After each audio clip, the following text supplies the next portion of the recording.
La la la la la la la.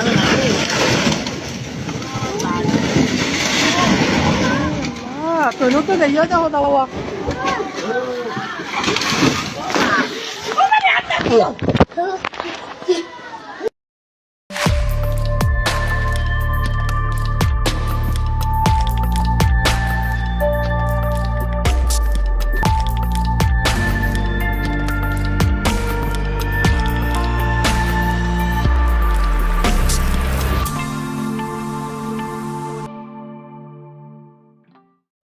যে ভিডিওটা দেখলেন প্রথমে, এটা বাঁশখালীর ঘটনা।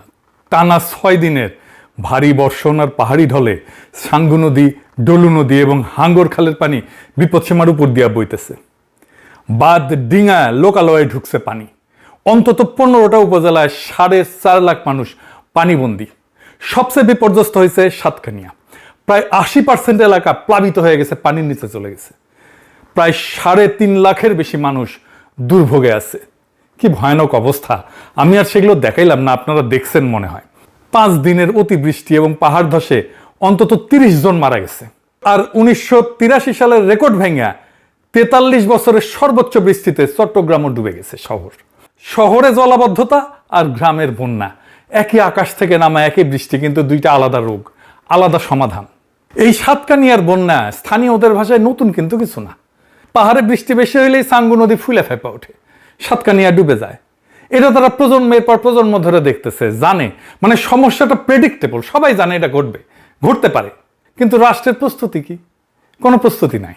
ঘটনা ঘটলে ব্যবস্থা নেয়, সেনা নামে, আগে কিছু করা হয় না।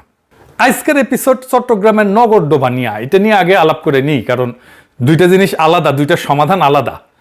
চট্টগ্রাম নগরটা আমাদের বুঝে দেখা দরকার। চট্টগ্রাম ডোবে, বারবার ডোবে।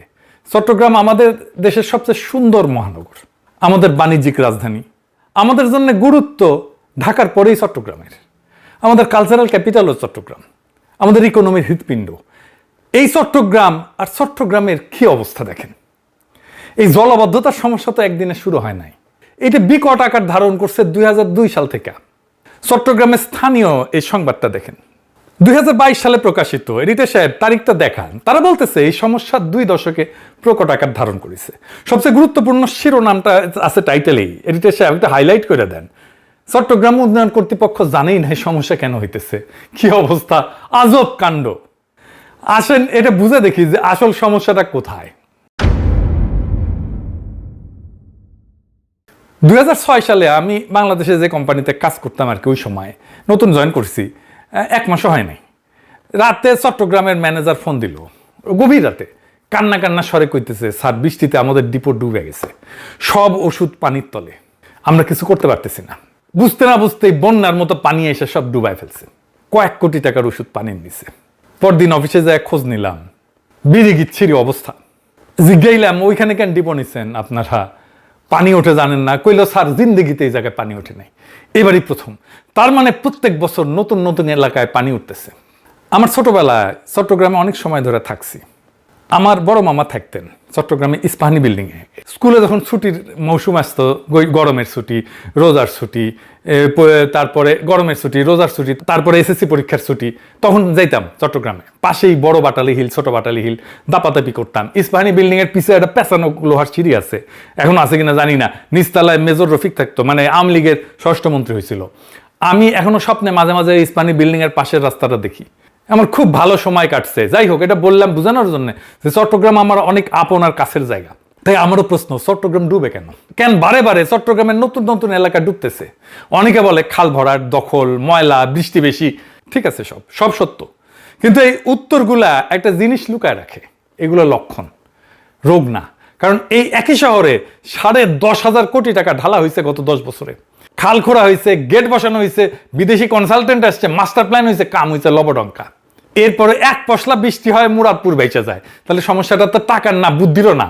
এত ইঞ্জিনিয়ার, এত পরিকল্পনাবিদ আছে, তাহলে সমস্যাটা কি? সমস্যার সমাধান করতে পারে না কেন? চট্টগ্রাম ডুবে কারণ রাষ্ট্র নিজেই শহরটাকে ভালো করে দেখতে পায় না। আর যেটুকু দেখে সেটা এক হাতে ধরতে পারে না, দায়িত্ব নিতে পারে না। এই কথাটার মানে কি, এটা একটু বুঝতেছি। আজকে এটা পুরো এপিসোড এটা নিয়ে আলোচনা করব। চট্টগ্রামকে আলাদা করে আমাদের বুঝতে হবে। কেন? চট্টগ্রামের জলাবদ্ধতা আর ঢাকার জলাবদ্ধতা এক জিনিস না। ঢাকার সমস্যা মূলত ড্রেনেজের, পানি নামে না, ড্রেন বন্ধ। চট্টগ্রামের সমস্যা জল বিজ্ঞানের, হাইড্রোলজির।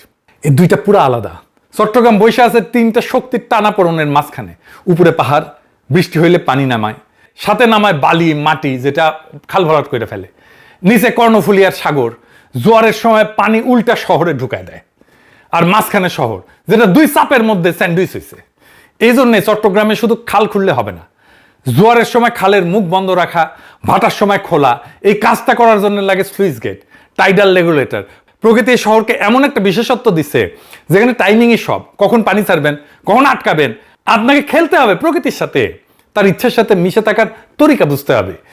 কিন্তু প্রকৃতির সাথে খেলাটা কঠিন, অসম্ভব না। নেদারল্যান্ডের অর্ধেক দেশ সমুদ্রের নিচে, ঠিক আছে না দেশটা, এই টাইডাল ম্যানেজমেন্ট দিয়ায়, তাইলে ওরা পারে, আমরা পারি না কেন? এইখানে প্রকৃতির খেলা আর রাষ্ট্রের কারিশমা। রাষ্ট্র পারে না, ওরা পারে, ওদের রাষ্ট্র পারে, আমাদের রাষ্ট্র পারে না। কেন পারে না? ওই যে কইছিলাম রাষ্ট্র যা দেখতে পায় না তা শাসন করতে পারে না। আর ধরেন আপনার বাসার সামনে নালাটা কার? সিটি কর্পোরেশনের, চিটাগাং উন্নয়ন কর্তৃপক্ষের, ওয়াসার, আপনি জানেন না। এবার এটাই মূল সমস্যার প্রথম সূত্র। যে কোনো রাষ্ট্র একটা জিনিস শাসন করতে পারে কেবল তখনই যখন সে জিনিসটাকে পরিষ্কার করে দেখতে পায়। কে মালিক, কার দায়িত্ব, সীমানা কোথায়, দখলটা কার।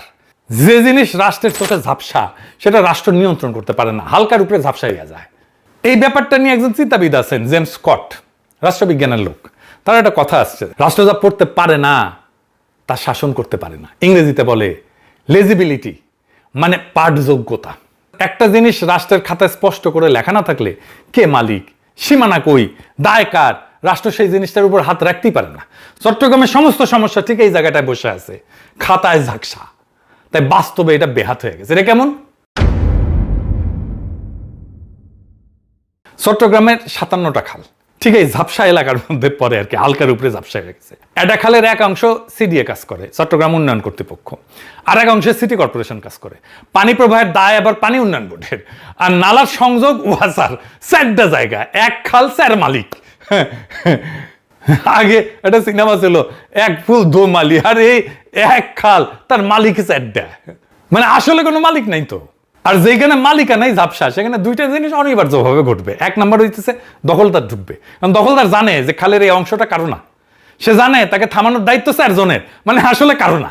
চাকতাই খালের এক অংশ সিডিএর, আর এক অংশ সিটি কর্পোরেশনের। পানি প্রবাহের দায় হইতেছে পানি উন্নয়ন বোর্ডের। দখলদার এটা জানে, সে জানে এই জায়গাটা দখল করলে তাকে থামানোর দায়িত্ব 1 জনের না, 3-4 জনের। আর যেখানে দায়িত্ব একাধিক সেখানে বাস্তবে দায়িত্ব আসলে কারো না। প্রত্যেকে ভাবে ওইটা তো অন্য সংস্থার এলাকা। ফলে দখলদার নির্ভয়ে বসে যায়, কারণ তাকে উচ্ছেদ করার মতো স্পষ্ট মালিকানা কারো নাই, শক্তি নাই, ক্ষমতা নাই। তো চাকতাই খাল তো দখল হবেই। এটা তো কোনো দুর্ঘটনা না, দুর্বৃত্তের একক কোনো অপরাধও না। এটা মালিকানা ঝাপসা রাখার সরাসরি ফসল। খালটা যেহেতু স্পষ্ট করে কারো না, তাই সেটা সবার হাতেই বেহাত, কারো হাতেই আর নাই। তারপরে দেখেন, খাল, নালা, জলাধার, নদী, জোয়ার সব একসাথে কাজ করে একটা নেটওয়ার্ক হিসাবে, তাই তো? একটার সাথে একটা যুক্ত তো। একটা সংস্থা খাল খোঁড়ে আর একটা সংস্থা ড্রেন বানায়, কিন্তু সমন্বয় নাই, তখন নিষ্কাশনের ধারাবাহিকতা তো ভেঙে যায়। লক্ষ্য করেন, পানি তো সংস্থা চেনে না, ও তো পানি উন্নয়ন বোর্ড চেনে না, সিডিএ চেনে না, মেয়র চেনে না, পানি সংস্থা চেনে না, পানি ঢাল চেনে, বাধা চেনে। আমরা একটা অখণ্ড প্রাকৃতিক ব্যবস্থাকে 4 টুকরা করে 4 দপ্তরে ভাগ করে দিচ্ছি। পানি যখন এক দপ্তরের সীমানা থেকে আরেক দপ্তরের সীমানায় যায় তখন ওইখানে আটকে যায়। সীমানাটা তো রাষ্ট্রের কাগজে লেখা আছে, পানির কাছে তো নাই। আরো জটিল একটা সমস্যা আছে, সেটা কি? হুকুম দিলে, বরাদ্দ দিলে কাজ হয় না। বাংলাদেশে এটা একটা সমস্যা। হুকুম হয়, বরাদ্দ হয়, কাজের কাজ হয় না। এটা ইন্টারেস্টিং জিনিস শিখি, যেটা দিয়ে গোটা বাংলাদেশ রাষ্ট্রকে ব্যাখ্যা করা যাবে। রাষ্ট্রের ক্ষমতা কিন্তু 2 রকম। একরকম ক্ষমতা হইল হুকুমের ক্ষমতা। সরকার ঘোষণা দিতে পারে, বরাদ্দ দিতে পারে, উদ্বোধন করতে পারে, প্রকল্প নিতে পারে, এটা উপরের ক্ষমতা, দৃশ্যমান ক্ষমতা। আর এক রকম ক্ষমতা হইল বাস্তবে ঢুকে কাজ করানোর ক্ষমতা, সমাজের রন্ধ্রে রন্ধ্রে ঢুকে আসল জিনিসটা ঘটানোর। খালটা আসলে খনন হইল কিনা, গেটটা আসলে ঠিক মাপে বসলো কিনা, দখলদার আসলে উঠলো কিনা, এইটা হইতেছে আর এক ক্ষমতা। সমাজবিজ্ঞানী মাইকেল মান এই 2 ক্ষমতাকে আলাদা নাম দিচ্ছেন। উপরের হুকুমটাকে বলছেন ডেসপোটিক পাওয়ার, আর সমাজের রন্ধ্রে রন্ধ্রে ঢুকে বাস্তব কাজ করার ক্ষমতাটাকে বলছেন ইনফ্রাস্ট্রাকচারাল পাওয়ার। বাংলাদেশ রাষ্ট্রের রোগটা হইতেছে ডেসপোটিক পাওয়ার আছে, থাকে 16 আনার উপরে 18 আনা থাকে, কিন্তু ইনফ্রাস্ট্রাকচারাল পাওয়ার একেবারে 0। চট্টগ্রামের ট্র্যাজেডি হইলো এখানে যে ডেসপোটিক পাওয়ার একদম উপসে পড়তেছে। মানে হুকুমের ক্ষমতা আকাশ ছোঁয়া, আর দ্বিতীয় ক্ষমতা মানে বাস্তবায়নের ক্ষমতা, ইনস্টিটিউশনাল পাওয়ার, এটা শূন্য। প্রমাণ দিই এটা। দেখেন, কাগজে সিডি এর মূল প্রকল্পের অগ্রবর্তী 94.6%, মানে পুরাই হয়ে গেছে। 12 পারা খাল 95% এটা খনন হয়েছে। সড়ক প্রকল্প 93%, নথিপত্রে প্রায় শেষ। এটা হুকুমের ক্ষমতার ভাষা, কাগজের সাফল্য। এখন বাস্তবে দেখেন কি হয়েছে, 90% সম্পন্ন প্রকল্পে 14টা সুইচ গেট এখনো নির্মাণই হয় নাই। আর অনেক জায়গায় খালের ভিতরে বাধা দূর করা হয় নাই, ফলে পানি বাইরে হইতে পারতেছে না। এটা বুঝেন যে শেষ যে 10% আছে, 10%, ওটাই তো কাজের মুখটা। গেট যদি না থাকে, খালের বাকি 90% খাল খনন করে লাভটা কি বলেন তো? গলা টিপে রাখলে শরীর যতই সুস্থ হোক না কেন, স্বাস্থ্য আটকে যাবে, তাই না? আরো নির্মম প্রমাণ দেয়, ইঞ্জিনিয়াররা গেট বানানোর সময় সতর্ক করছিল যে ক্যাচমেন্ট এরিয়া, মানে যে পরিমাণে জায়গা থেকে পানি সে সংগ্রহ করে এই জায়গায় আনবে, সেই পানির সাথে এটা গেটটা, এই পানির তুলনায় গেটটা শুরু হয়ে গেছে, এটা চওড়া করতে হবে। শোনা হয় নাই, বেড়াতে পারবে না তো, উল্টা চওড়া খালকে গেটের মুখে যায় শুরু করে ফেলা হয়েছে।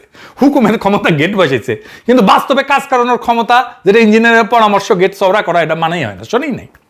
একটা খালের নিষ্কাশন ক্ষমতা তো একটা যৌথ সম্পদ, তাই না? এটা এমন একটা জিনিস যেটা থাকলে সবাই সুবিধা পায়। আপনি, আমি, দখলদার সবাই সুবিধা পায়, কিন্তু শহর সুখ না থাকলে সবারই লাভ। কিন্তু যৌথ সম্পদের একটা অভিশাপ আছে, কিন্তু এটা বুঝে দেখেন। ভাগের মা গঙ্গা পায় না, কথা আছে না?